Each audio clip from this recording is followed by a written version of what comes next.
Il y a une citation de Bill Gates que j'adore vraiment. Bill Gates dit: j'ai un ami à Harvard, il a réussi à tous ses examens. Vraiment, le beau gosse, il réussit à tous ses examens, premier de la classe, genre idéal. Et Bill Gates dit: moi, j'ai échoué à des examens, quoi, 1 sur 2. D'ailleurs, il a même pas sa licence, le mec. Et Bill Gates s'enchaîne en disant: bah, mon ami, il est ingénieur chez Microsoft. Et voilà la morale de l'histoire, c'est que l'échec est un diplôme.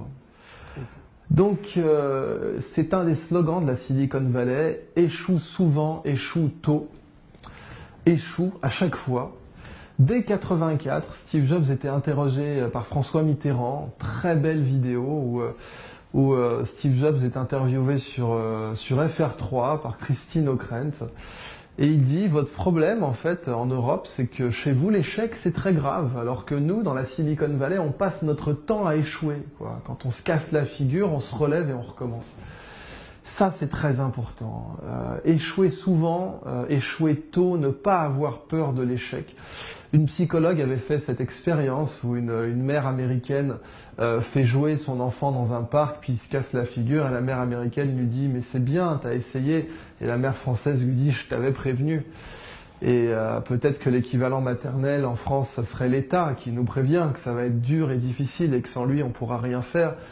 Je ne sais pas si c'est uniquement ça, mais quoi qu'il en soit, on a peur de l'échec. Et on considère que l'échec, il faut le mettre sous le tapis, quoi. Si vous avez créé une boîte aux États-Unis et que vous l'avez plantée, c'est sur votre CV. En France, c'est une année sabbatique. Vous êtes parti repeindre la grange de Mémé sur votre CV, vous n'avez pas créé une boîte et vous ne l'avez pas plantée.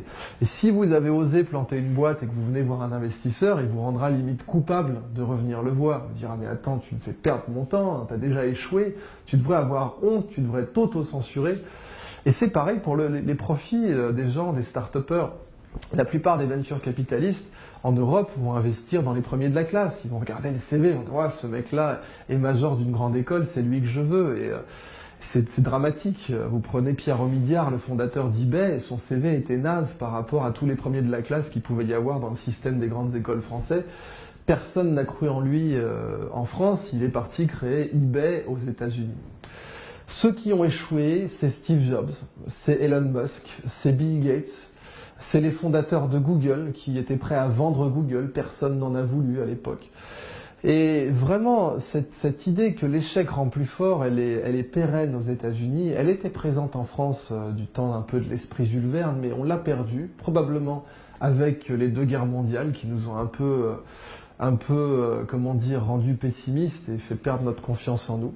Mais voilà, la culture qu'on retrouve dans la Silicon Valley et dans ces zones à forte intensité entrepreneuriale, c'est que l'échec est un diplôme et qu'il nous rend plus forts. Et pour moi, un des meilleurs cas, c'est l'histoire d'Airbnb à l'heure actuelle. Airbnb, donc des gens qui sous-louaient un matelas pneumatique, un airbed, dans leur appartement à San Francisco, parce que San Francisco est une ville de congrès et que plusieurs fois par an, on ne trouve pas une traître chambre d'hôtel dans la ville. Eux se disent: bon, on va louer ce matelas pneumatique, et comme le matelas pneumatique, c'est le degré zéro du confort, on va aussi partager les œufs et le bacon, on n'est pas des bêtes. Et ça s'appelle Airbed and Breakfast, ça marche entre amis.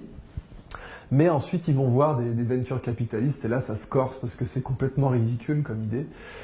Des inconnus vont venir vivre chez vous. Un investisseur, chez lui, c'est un penthouse de dernier étage avec une clé séparée pour l'ascenseur. Il se voit mal la laisser à des inconnus. Et donc ça marche pas, quoi. Personne ne veut de leur projet, ils s'endettent et ça n'avance toujours pas. Et puis un jour ils se disent: bon, on va imprimer des boîtes de céréales. C'est une idée complètement farfelue. On va imprimer des boîtes de céréales parce qu'on est dans le breakfast aussi. Et on est en pleine campagne Barack Obama-John McCain. Alors ils font des boîtes de céréales là, avec la tronche de Barack Obama et une autre avec la tronche de John McCain. Puis ils les vendent, je crois, 35 ou 40 dollars, quoi. Ce qui est fou. Et les gens en achètent. Ils vont en vendre autour d'1 millier. Alors ça va leur redonner confiance en eux, ils vont revoir des investisseurs. Alors on a une super idée, vous allez laisser vos clés à des inconnus. Bon, l'investisseur, excusez-moi, mais bon, si vous n'avez pas d'autre argument à faire valoir, la porte c'est par là. Alors, si, on a un autre argument à faire valoir, on a fait des boîtes de céréales. Hein, quoi, vous vous foutez de moi? Si, regardez, mais ça me dit quelque chose, je les ai vus dans le San Francisco Chronicle. Vous en avez vendu combien de ces boîtes? Oh, 1000. Ah, brave petit, vous avez dû faire 1000 dollars de marge, un truc comme ça. Non, on a fait 40 000. Vous vous foutez de moi. Si, je vous assure, regardez les reçus fiscaux, regardez les bons de commande, on en a vendu 40 $ pièce.